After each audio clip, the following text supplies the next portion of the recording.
The dust of Epsilon 9 hung like a permanent veil, coating everything in shades of rust and despair.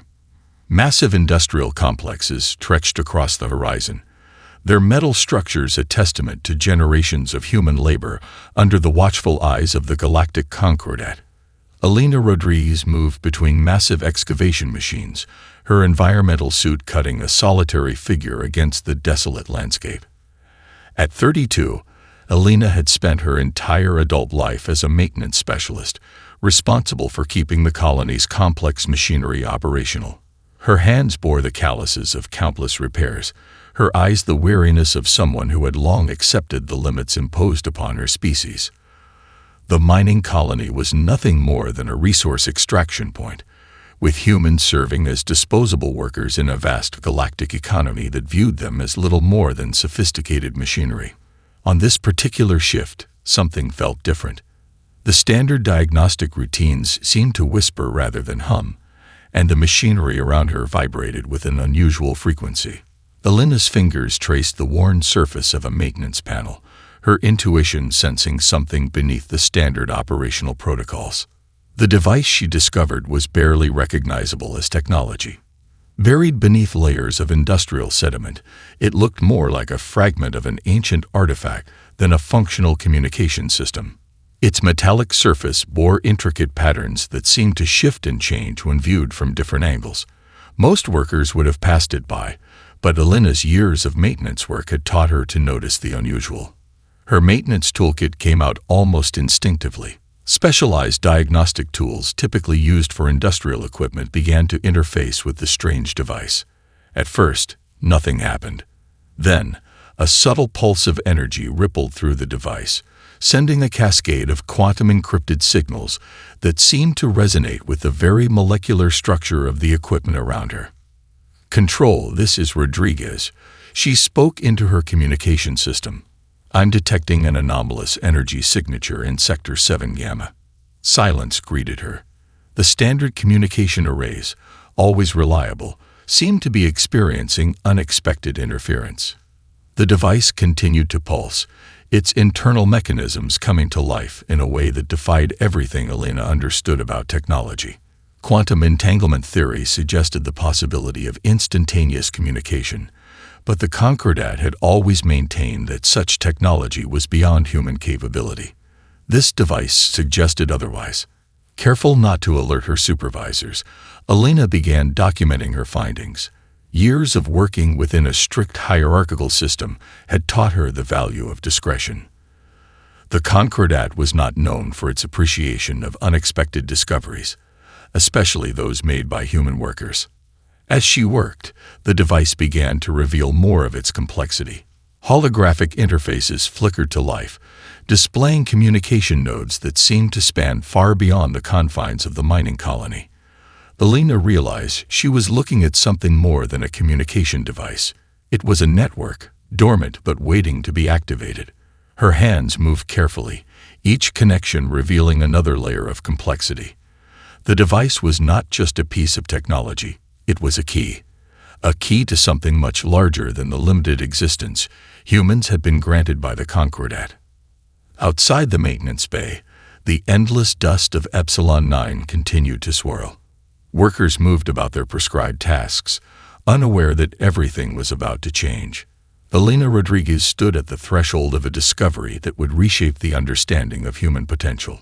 The device pulsed once more, and for a brief moment, Elena could have sworn she heard whispers. Voices from across distant colonies, silent for generations, beginning to stir. Something was awakening. A network, a possibility, a revolution waiting to be born. She knew, with a certainty that ran deeper than logic, that nothing would be the same again. The reactor core of mining complex Delta 12 hummed with an unsettling rhythm. Warning indicators flickered like dying fireflies, their red and amber lights casting ominous shadows across the control room. Marcus Takeda, the lead reactor technician, watched the system diagnostics with growing unease. Something was wrong, deeply wrong. Epsilon 9's standard operational protocols demanded strict adherence to predefined emergency procedures. The Concordat's training manual, A massive digital compendium of rules and regulations outlined exactly how workers should respond to potential system failures.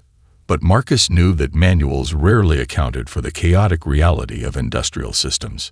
The first warning came as a subtle vibration. Most technicians would have dismissed it, logged a standard maintenance report, and continued their shift.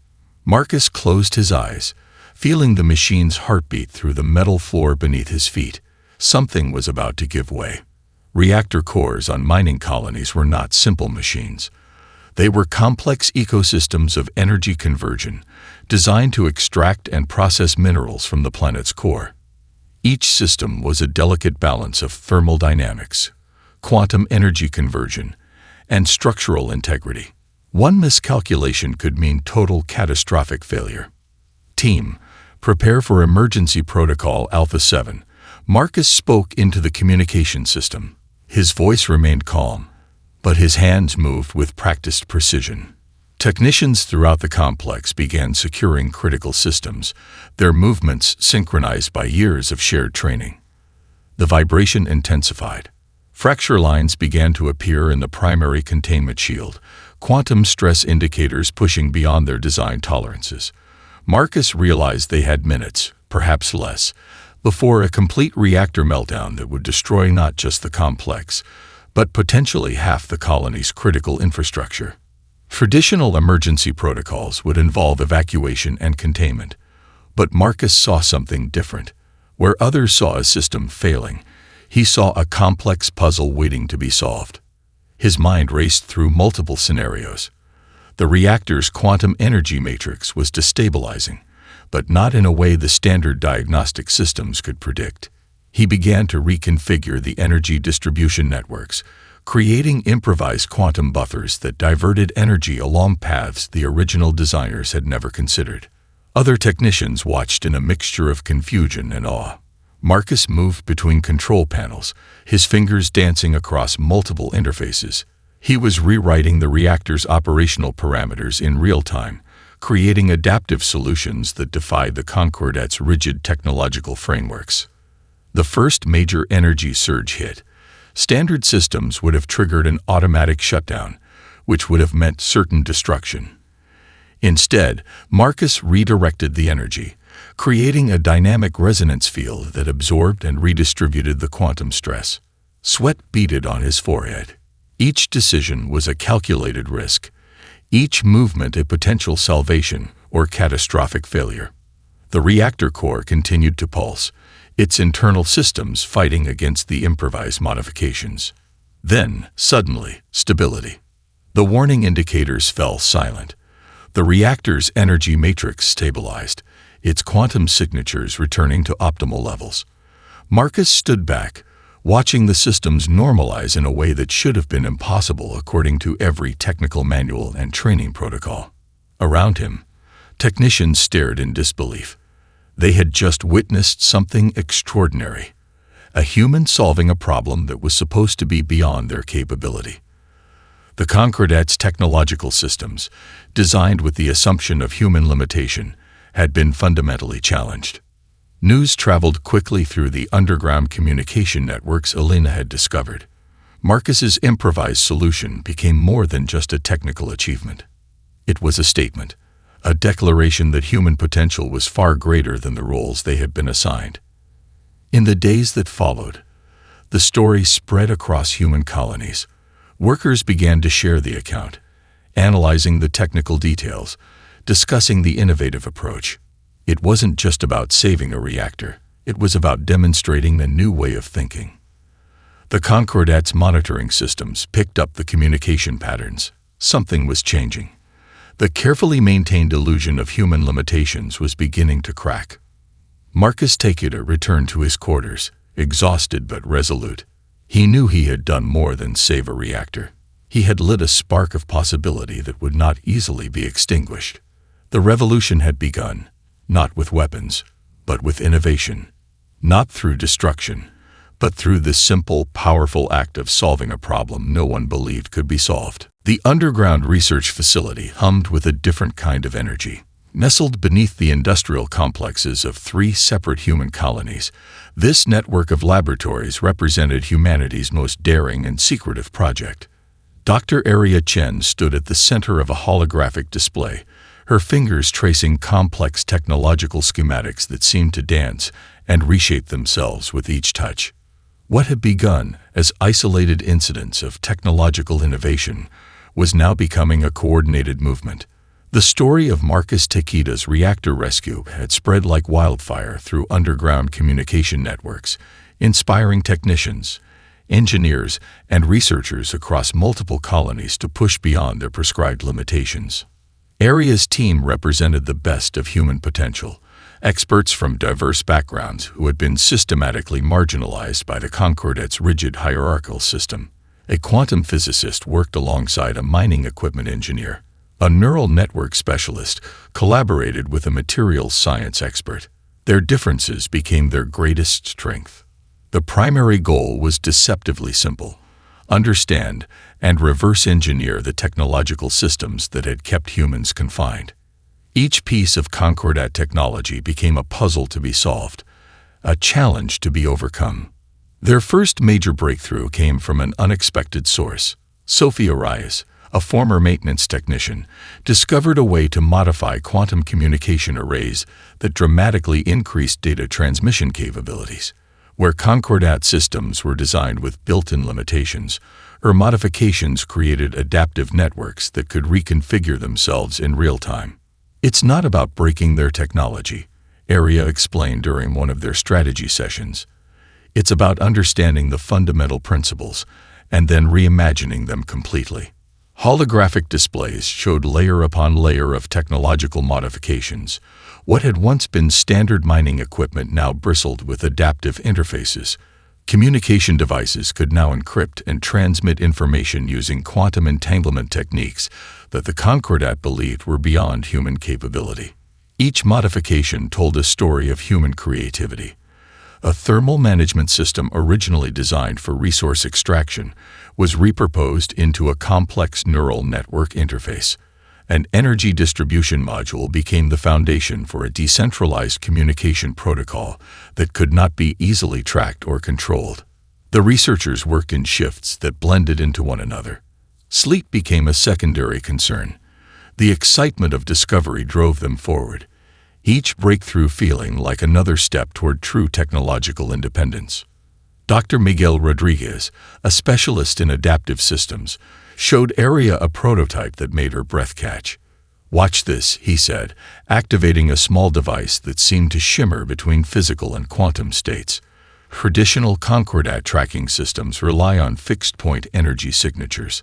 This device can dynamically alter its quantum profile faster than their sensors can detect. It was more than just technological innovation. It was a form of resistance. The team discovered that human creativity emerged from a different cognitive approach. Where Concordat technologies were built on rigid, hierarchical design principles, human innovations embraced complexity, adaptability, and unexpected connections. Each modified system became a testament to human potential. Aria understood the deeper implications. This was not just about creating better technology. It was about challenging the fundamental assumptions that had kept humans confined. The Concordat's entire system of control relied on maintaining technological superiority. Each innovation was a crack in that foundation. Communication between research teams became increasingly sophisticated. Using the quantum networks they were developing, researchers could share insights almost instantaneously. What would have taken months of bureaucratic approval now happened in moments of collaborative inspiration. Their greatest asset was their diversity. Unlike the homogeneous technological approach of the Concordat, these human teams brought together perspectives from different cultural backgrounds, different specialties, different ways of thinking. Each team member saw the technological challenges from a unique angle. As the holographic displays continued to update, Aria realized they were doing more than developing new technologies. They were creating a new language of innovation, a language that spoke of possibility, of potential, of breaking through imposed limitations. The first phase of their revolution would not be fought with weapons. It would be fought with ideas, with creativity, with the simple, powerful act of reimagining what was possible. Outside the research facility, the industrial complexes of the human colonies continued their routine operations. But beneath the surface, a technological transformation was brewing. Quiet, persistent, and unstoppable. The synchronization began almost imperceptibly. Like a living network breathing to life, human colonies across distant star systems started to connect in ways never before imagined. What had begun as isolated pockets of resistance transformed into a fluid, adaptive collective intelligence that defied every tracking system of the Galactic Conquests. Luna Kwon sat in the communication hub of the Orion mining colony, her fingers dancing across quantum-encrypted interfaces. The device Alina Rodriguez had discovered was more than just a communication tool. It was a catalyst. Each human colony now operated like a neural node in a massive, decentralized network of information and strategy. Communication no longer followed traditional patterns. Instead of hierarchical command structures, colonies developed a collaborative approach that shifted and adapted in real time. A problem solved on one mining planet became an instantaneous learning opportunity for workers on another. Technical innovations, survival strategies, and moments of resistance spread like wildfire through quantum-entangled communication channels. The Concordat's monitoring systems struggled to comprehend what was happening.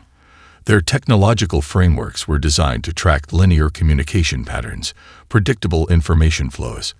But this new human network was anything but predictable. It was organic, dynamic, constantly reshaping itself. On the mining colony of Proxima Centauri, a team of resource extraction workers developed a new method of geological scanning that dramatically improved mineral identification. Within moments, the technique was shared across multiple colonies, analyzed, refined, and improved. What would have taken years under Concordat control happened in a matter of hours. Luna watched the communication patterns with a sense of wonder. Each colony brought something unique to the network. A maintenance technique from a deep space research station would merge with a communication protocol developed by agricultural workers. Engineering solutions from one environment would be adapted to completely different challenges in another. The Concordat's greatest mistake had been treating humans as uniform, replaceable units. This network revealed the truth. Human potential was defined by its diversity, its ability to adapt, to connect, to solve problems in unexpected ways. Strategic communication became an art form. Colonies developed complex communication protocols that could convey massive amounts of information through minimal data transfer. They used adaptive encryption methods that made traditional tracking systems obsolete. A message could travel across multiple relay points, changing its quantum signature with each transmission. On Mars Colony, a group of agricultural specialists discovered a way to modify terraforming equipment to create more efficient oxygen generation. The innovation was immediately shared, analyzed, and adapted by colonies on 3 different planetary systems.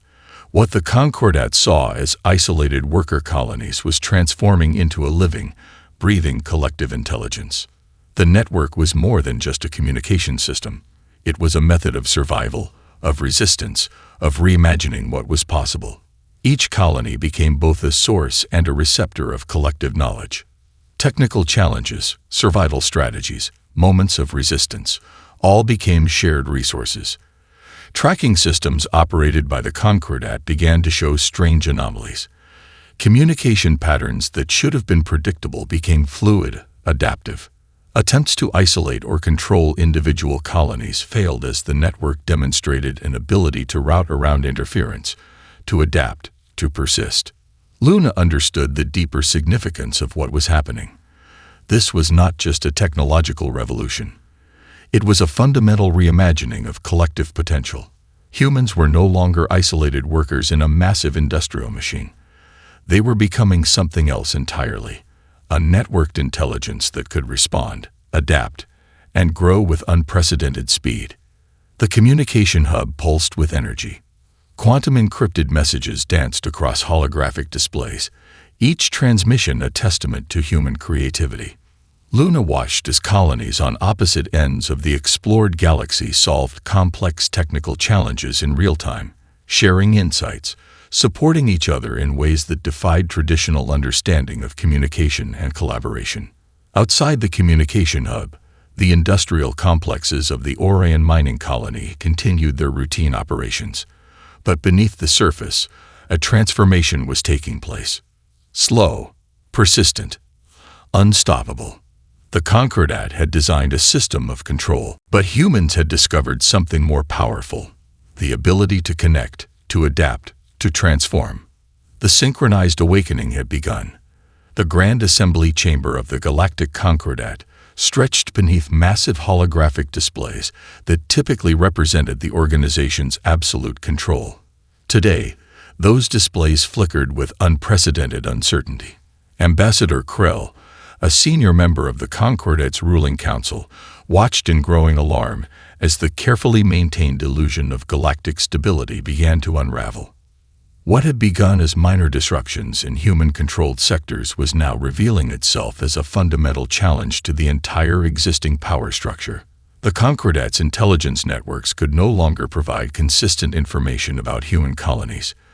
Communication patterns, resource management, technological development. Everything had changed in ways that defied conventional analysis.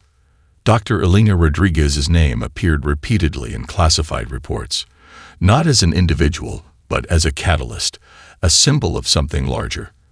The communication device she had discovered was now understood to be more than a simple technological artifact. It was a key that had unlocked humanity's collective potential. "We are facing more than a simple worker rebellion," Ambassador Krell spoke to the assembled council members. His holographic projection showed the strain of sleepless cycles. "This is a systematic deconstruction of our entire governance model." The Concordat's power had always relied on a carefully maintained hierarchy. Species were classified, controlled, and managed based on their perceived technological and adaptive capabilities. Humans had been categorized as a Type 3 adaptive species, limited, controllable, useful for specific industrial and resource extraction tasks. Now, that classification was revealed as a fundamental miscalculation. Reports streamed in from multiple sectors. Human colonies were not just resisting, they were reimagining entire systems of technological and social organization.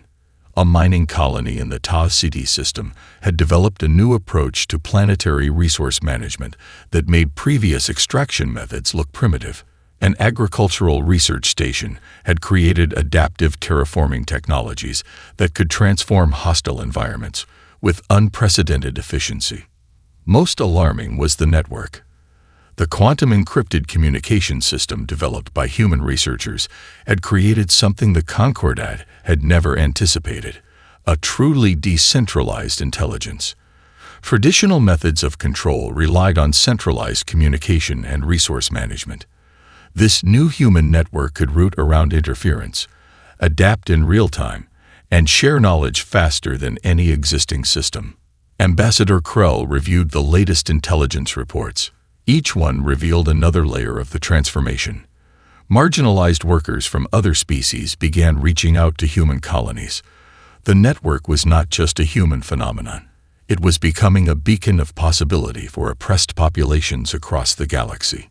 The Concordat's internal structure began to show its first real cracks. Debate raged among council members. Some advocated for immediate and total suppression, a complete quarantine of human-controlled sectors. Others recognized the deeper implications. This was more than a rebellion. It was an entirely new approach to collective intelligence and social organization. Technical reports revealed the depth of the transformation. Human researchers had developed adaptive technologies that could modify themselves in real time. Communication systems that could encrypt and transmit information using quantum entanglement techniques previously thought impossible.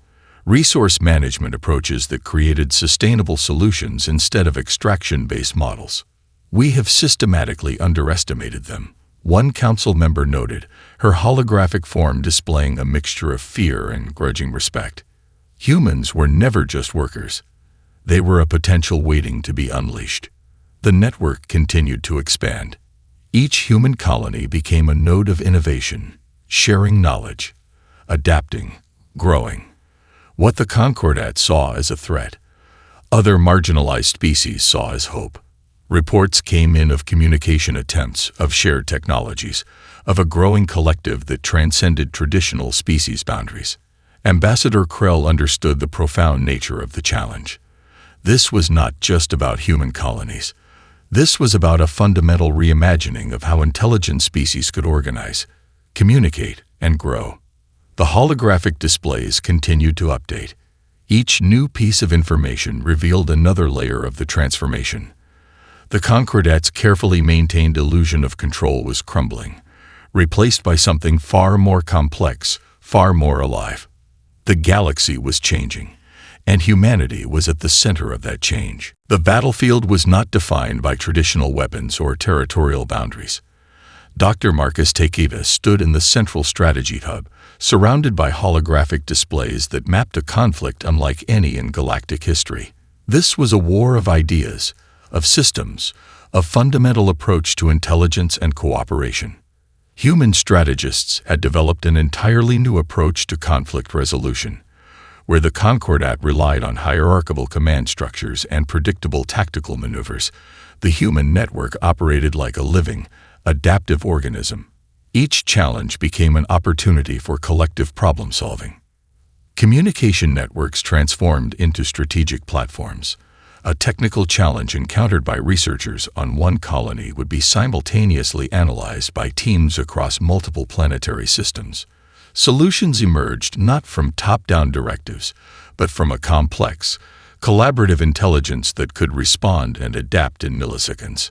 Dr. Aria Chen worked alongside Marcus, her fingers dancing across quantum-encrypted interfaces. They were not just planning a resistance. They were demonstrating an entirely new approach to collective intelligence. Traditional military strategists would have struggled to comprehend their method. It was less about confrontation and more about systematic transformation. The Concordats' initial response had been predictably linear. They attempted to isolate human colonies, to cut communication networks, to apply traditional suppression techniques. Each attempt only revealed the depth of human adaptability. Communication routes would instantly reconfigure. Resource management systems would find unexpected alternatives. Where one pathway was blocked, 3 more would emerge. Psychological warfare took on an entirely new dimension.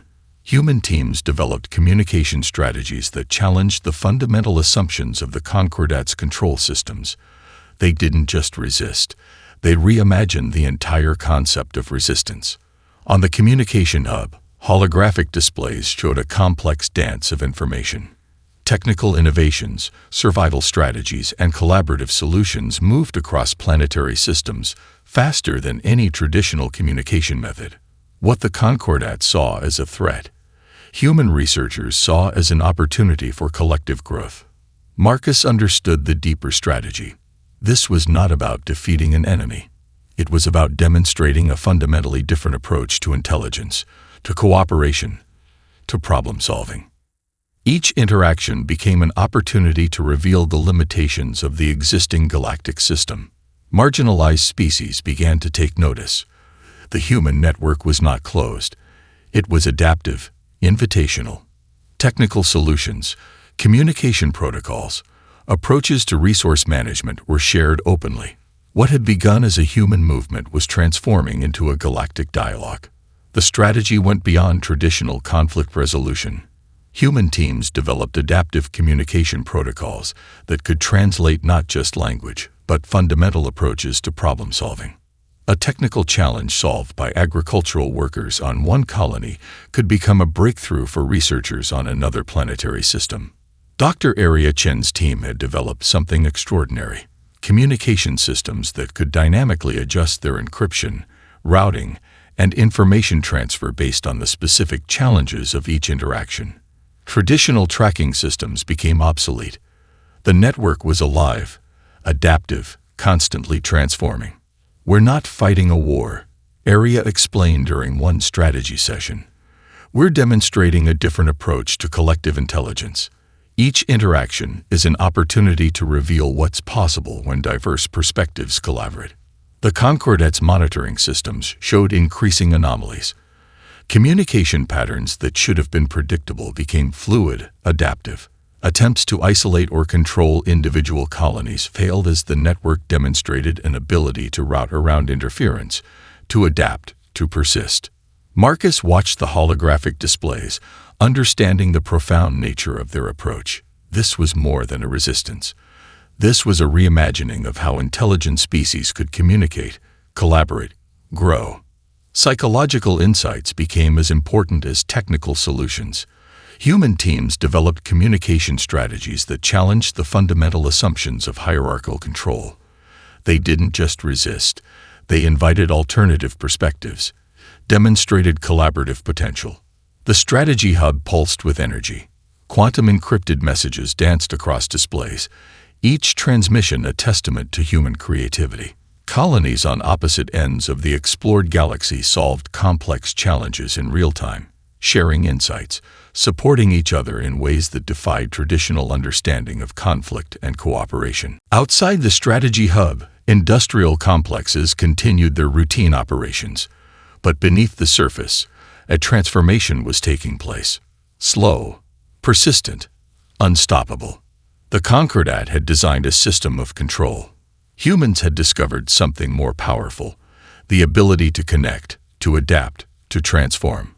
The quantum suppression field materialized with devastating precision. Massive energy arrays deployed by the Concordat's most advanced technological division pulsed with an intensity designed to neutralize any form of adaptive communication or technological innovation. It was the ultimate weapon, a field that should have reduced human colonies to isolated, primitive systems. Elena Rodriguez watched from the central command hub as the first wave of suppression began. Quantum entanglement networks that had become the lifeblood of human communication started to fracture. Communication pathways collapsed. Information networks began to destabilize. For a moment, everything went silent. Then something extraordinary happened. Instead of breaking, the human network began to adapt. Where the suppression field sought to create isolation, the colonies found connection. Technical teams across multiple planetary systems began to develop real-time adaptive responses. Each colony became a living node, reconfiguring its communication and technological systems faster than the Concordat could track. Dr. Aria Chen's research team had prepared for this moment. Quantum communication systems they had been developing were not just networks. They were living, adaptive organisms. As the suppression field intensified, these systems began to transform. They didn't fight the field. They incorporated it. Communication pathways shifted. Quantum encryption methods evolved in real time. What should have been a devastating attack became an opportunity for unprecedented technological innovation. The suppression field itself became a source of additional energy, additional information. Marcus Takeda coordinated the response from the central strategy hub. His team had developed a revolutionary approach to technological resistance. Instead of creating defensive systems, they had built adaptive networks that could transform any attempt at control into a source of additional capability. Concordat monitoring systems began to show impossible readings. Suppression fields that should have completely neutralized communication were instead being used as additional communication channels. Technical innovations spread across colonies faster than the systems designed to stop them could respond. It's not about blocking the attack, Marcus explained to the assembled strategy team. It's about transforming the attack into an opportunity for growth. Each colony developed its own unique adaptive response. Agricultural research stations created new communication protocols that used the quantum suppression field's energy signatures as additional information channels. Mining colonies developed technological adaptations that turned the field's energy into additional computational resources. The Concordat had designed a weapon of absolute control. Humans were turning it into a tool of collective innovation. Elena watched in awe as the communication networks not only survived but expanded. Marginalized species across multiple planetary systems began to observe the human response. What was happening was more than a technological achievement. It was a fundamental reimagining of how intelligent systems could respond to challenge. Quantum communication networks began to pulse with a life of their own. Each colony became a node of adaptive intelligence. Technical challenges became opportunities. Suppression became a source of innovation. The strategy was profound in its simplicity. Where the Concordat sought to control, humans found a way to grow. Where traditional systems saw limitation, human networks saw potential. Communication pathways transformed. Technical innovations spread across planetary systems. Each moment of challenge became an opportunity for collective growth. Area's research teams continued to analyze the quantum suppression field. What the Concordat saw as a weapon of control was becoming a new form of communication. Energy signatures that should have been destructive were being transformed into additional computational resources. The Concordat's most advanced technological division watched in growing confusion. Their ultimate weapon was being transformed before their eyes. Suppression fields that should have isolated human colonies were instead creating new forms of connection. Marcus understood the deeper significance. This was not just about technological resistance. This was a demonstration of a fundamentally different approach to intelligence, to adaptation, to growth. The central command hub pulsed with energy. Quantum encrypted messages danced across holographic displays. Colonies on opposite ends of the explored galaxy were not just surviving. They were thriving. Outside the command hub, industrial complexes continued their routine operations. But beneath the surface, a transformation was taking place. Slow, persistent, unstoppable. The Concordat had designed a system of control. Humans had discovered something more powerful, the ability to transform challenges into opportunities for collective growth. The Galactic Council chamber fell silent as Elena Rodriguez stepped forward.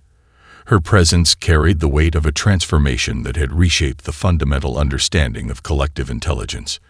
Behind her stood representatives from human colonies and marginalized species from across the explored galaxy, a living testament to a new approach to cooperation. This was more than a diplomatic meeting. This was a moment of galactic transformation. The holographic displays around the chamber showed the journey, from isolated human colonies to a network of adaptive, collaborative intelligence. Technical innovations, communication breakthroughs, and systemic transformations that had begun in small research stations and mining colonies now represented a fundamental reimagining of how intelligent species could interact. "We are not here to replace the existing galactic order," Elena began, her voice calm and resolute. "We are here to demonstrate a different approach to collective potential." The Concordat representatives listened with a mixture of apprehension and grudging respect. The network of human colonies had demonstrated capabilities that defied every existing model of technological and social organization. What had begun as a worker rebellion had transformed into a galactic dialogue about the nature of intelligence, cooperation, and growth. Dr. Aria Chen stood beside Elena, her technical expertise providing the foundation for their philosophical argument. The quantum communication networks they had developed were more than technological achievements. They were living proof of a fundamentally different approach to problem solving. Marcus Takeda presented the technical details. The adaptive technologies developed by human researchers were not just innovations, they were invitations. Invitations to reimagine how intelligent species could communicate, collaborate, and grow together. The most profound transformation was not technological. It was philosophical. Human colonies had created a network that was open, adaptive, collaborative. Technical solutions were shared freely. Communication protocols were designed to bridge differences, not create barriers. Where the Concordat saw species as resources to be managed, humans saw potential to be cultivated. Marginalized species from across the galaxy watched with growing hope. The human network was not exclusive. It was invitational. Technical innovations, communication strategies, approaches to resource management were shared openly. What had begun as a human movement was transforming into a galactic dialogue. Elena explained the core principle. Intelligence is not about control, she said. It's about connection. About seeing the potential in every challenge, in every perspective. The Concordate's ruling council began to understand the profound nature of the transformation. This was not a challenge to be suppressed. This was an opportunity to reimagine galactic cooperation. Technical presentations revealed the depth of human innovation. Adaptive communication systems that could dynamically adjust to different species' communication methods. Resource management technologies that created sustainable solutions instead of extraction-based models. Collaborative problem-solving approaches that turned challenges into opportunities for collective growth. Marcus showcased technologies that had emerged from human colonies, agricultural systems that could transform hostile environments, communication networks that could bridge cultural and technological differences, adaptive learning systems that saw diversity as a source of strength, not a challenge to be controlled. Dr. Aria Chen presented the philosophical foundation. The human network was not just a technological achievement. It was a living demonstration of a different approach to intelligence, an approach that saw potential instead of limitation, connection instead of control. The holographic displays told the story.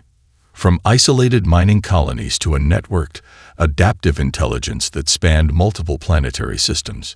Each innovation, each moment of connection was a testament to human potential. The Concordat representatives began to see beyond their existing frameworks. This was not a threat to be neutralized. This was an opportunity to reimagine galactic cooperation. Elena's final statement captured the essence of their journey. "We are not asking to replace the existing system," she said. "We are inviting a dialogue. A dialogue about what's possible when we see potential instead of limitation, when we choose connection over control." The chamber fell silent. The holographic displays continued to show the network, alive, adaptive, transformative. The galaxy was changing, and humanity was at the center of that change.